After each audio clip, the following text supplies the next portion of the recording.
বিসমিল্লাহির রহমানির রহিম। সুপ্রিয় শিক্ষার্থী এবং অভিভাবকবৃন্দ, আসসালামু আলাইকুম রহমতুল্লাহ। আপনারা ভালো আছেন, সুস্থ আছেন এ আশাবাদ ব্যক্ত করে আনন্দমী বালিকা উচ্চ বিদ্যালয়ের পক্ষ থেকে অনলাইন ক্লাসে স্বাগতম জানিয়ে আজকের ধারাবাহিক অনলাইনের ক্লাসের কার্যক্রমে আমি মোহাম্মদ মোবারক হোসেন আপনাদের সঙ্গে আছি। আশা করি ততক্ষণ পর্যন্ত আপনারা থাকবেন। গত ক্লাসেই আমরা আলোচনা করেছিলাম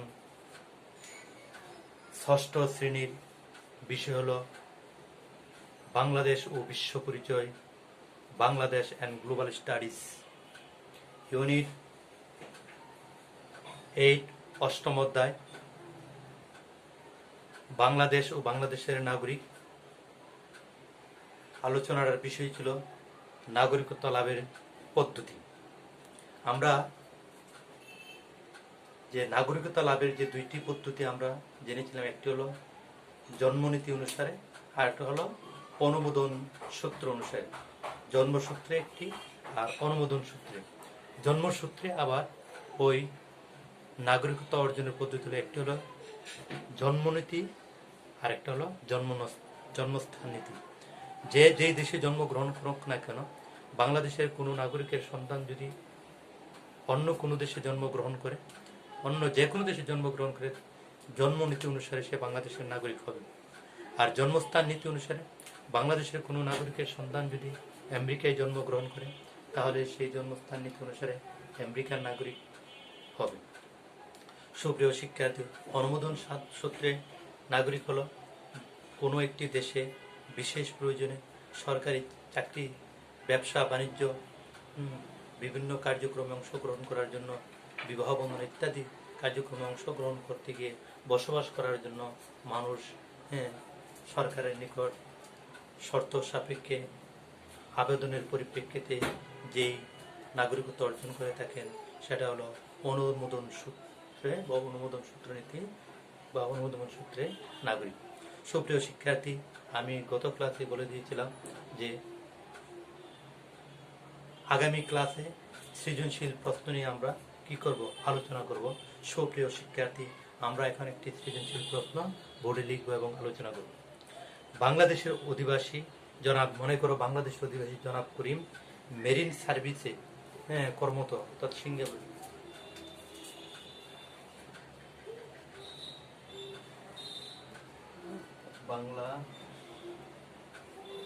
বাংলাদেশের একজন নাগরিক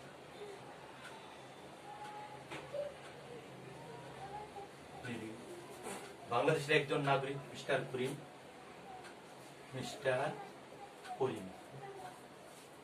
সিঙ্গাপুর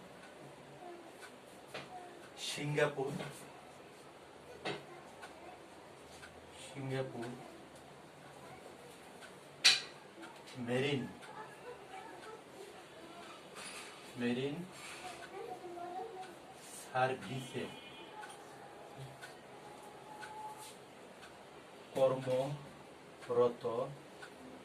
অবস্থায়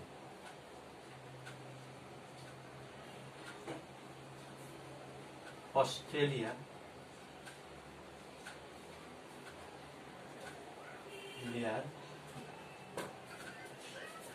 একজন মেয়েকে বিবাহ করেন।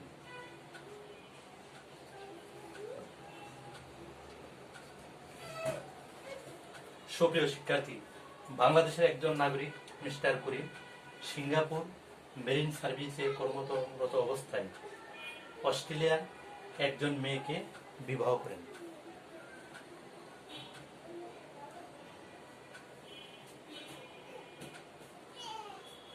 মেয়েকে কি করেন? বিবাহ করেন। সিঙ্গাপুর থেকে স্ত্রীকে নিয়ে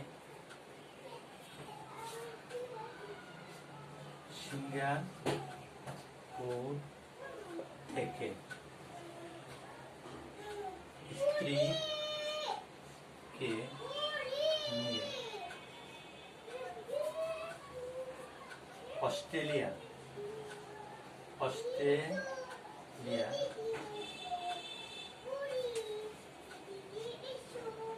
যাওয়া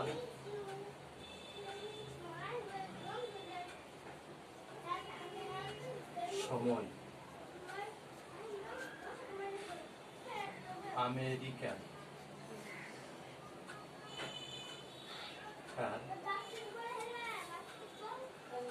একটি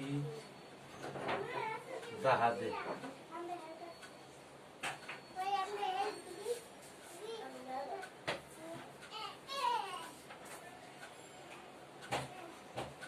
মারিয়া নামে একটি শিশুর জন্ম হয়।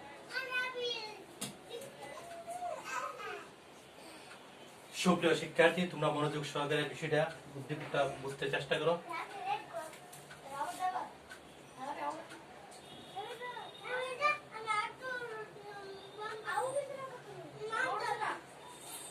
বাংলাদেশের একজন নাগরিক মিস্টার করিম সিঙ্গাপুর মেরিন সার্ভিসে কর্মরত অবস্থায় অস্ট্রেলিয়ার একজন মেয়েকে বিবাহ করেন।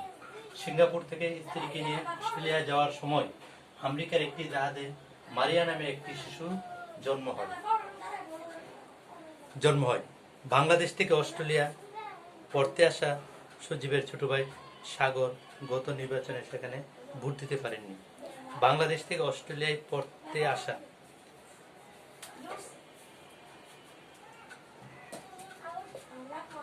বাংলাদেশ থেকে অস্ট্রেলিয়া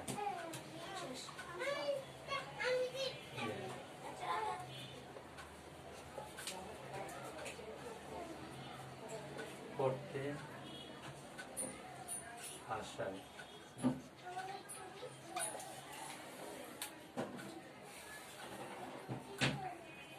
অর্থাৎ বাংলাদেশ থেকে অস্ট্রেলিয়ায় পড়তে আসায় মিস্টার করিমের ছোট ভাই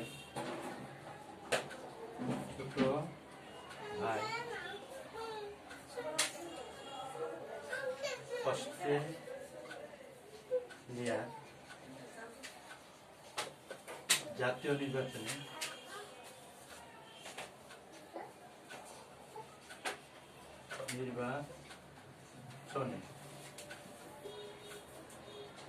ভোট দানে অংশ গ্রহণ করতে পারিনি।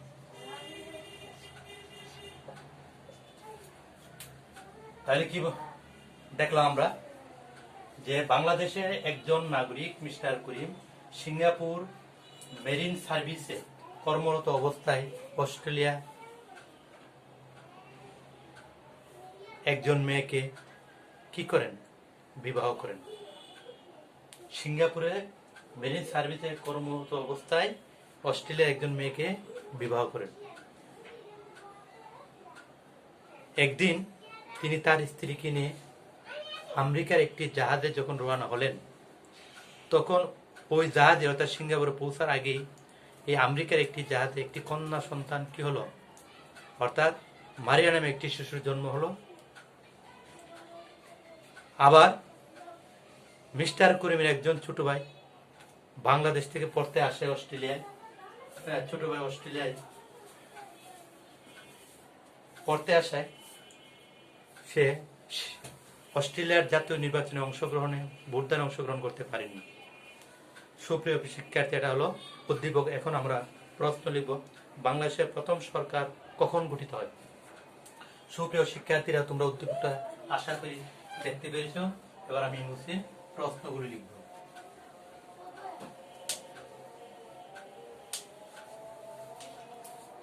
বাংলাদেশের প্রথম সরকার কখন গঠিত হয়?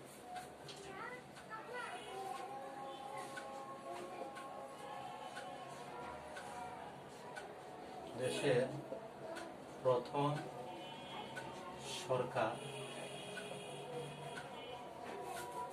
কখন গঠিত হয়? দুই হলো দ্বি নাগরিকত্ব বলতে কি বোঝায়?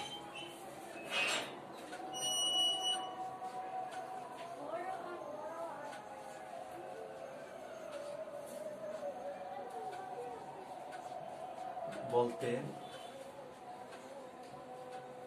কি বোঝায়?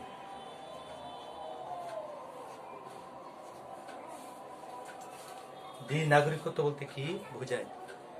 মারিয়া কোন দেশের নাগরিকত্ব লাভ করবে? ব্যাখ্যা করুন।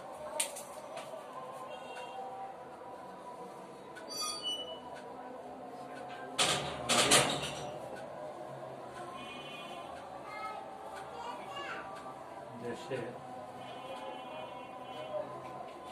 নাগরিকত্ব লাভ করবে। ব্যাখ্যা করুন।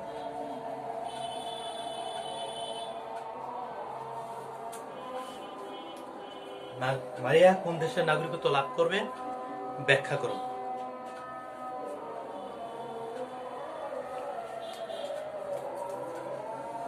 সজীব, করিম এবং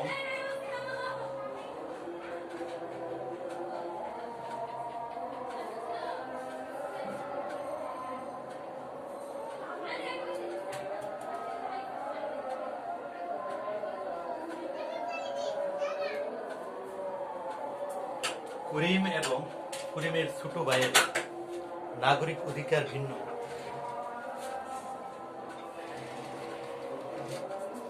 করিম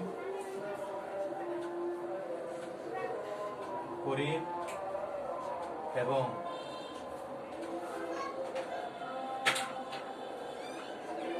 করিমের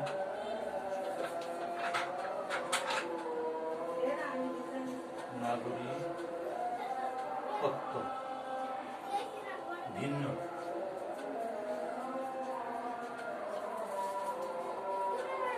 ভিন্ন। উত্তরের পক্ষে যুক্তি দাও। উত্তরের পক্ষে যুক্তি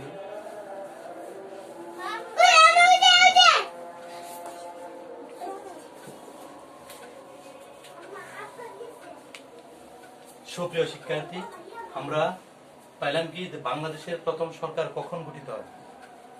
দ্বি নাগরিকত্ব বলতে কি বোঝায়? মারিয়া কোন দেশের নাগরিকত্ব লাভ করবে? ব্যাখ্যা করো। মিস্টার করিম এবং করিমের ছোট ভাই, করিমের ছোট ভাই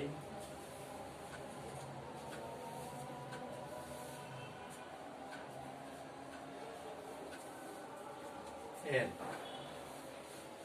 নাগরিকত্ব ভিন্ন।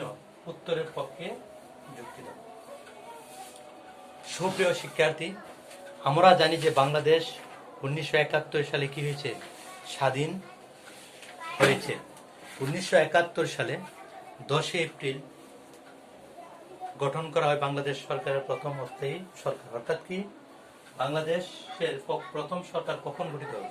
1971 সালে 10 এপ্রিল। উত্তর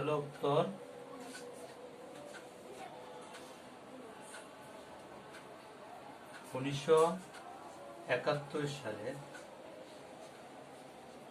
10 এপ্রিল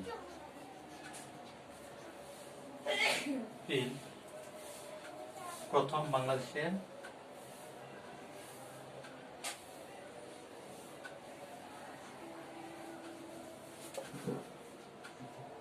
প্রথম সরকার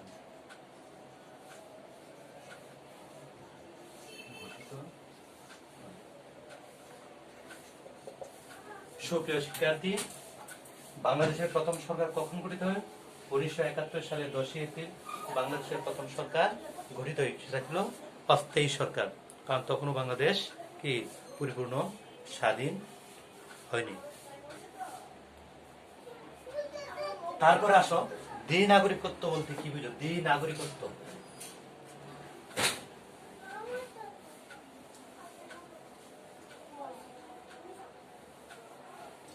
খ নং প্রশ্নের উত্তর হলো দ্বি নাগরিকত্ব বলতে কি বুঝো?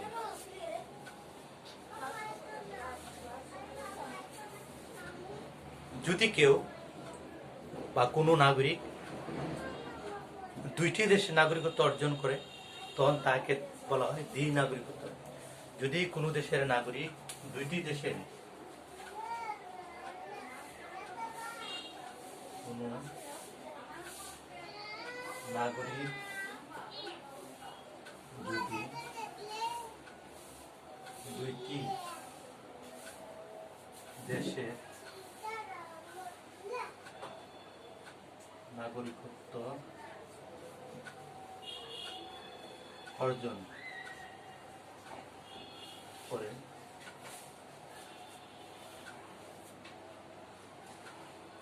কোন নাগরিক যদি দুইটি দেশের নাগরিকত্ব অর্জন করে সেটাই হবে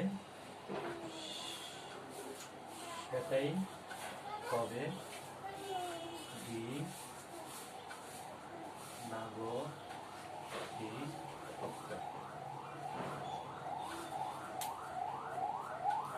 যেমন বাংলাদেশের কোনো একজন নাগরিকের কোনো একটি শিশু আমেরিকা জন্মগ্রহণ করল, যদি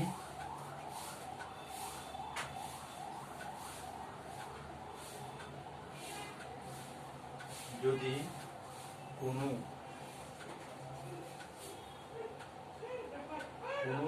একজন যদি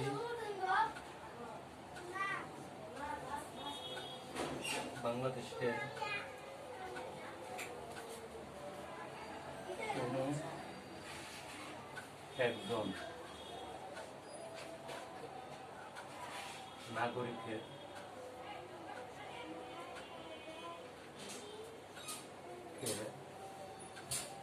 কোনো একটি সন্তান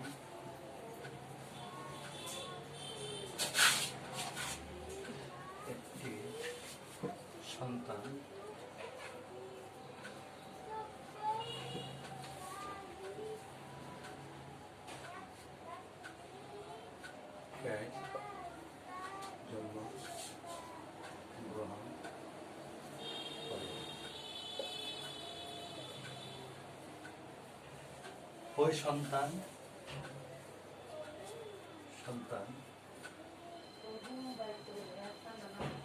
জন্মনীতি অনুসারে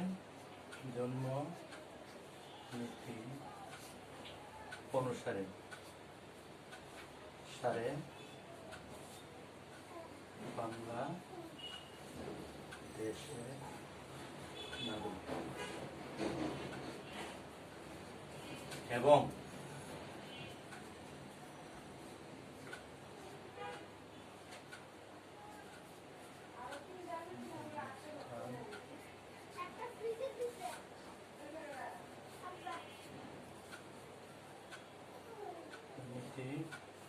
অনুসারে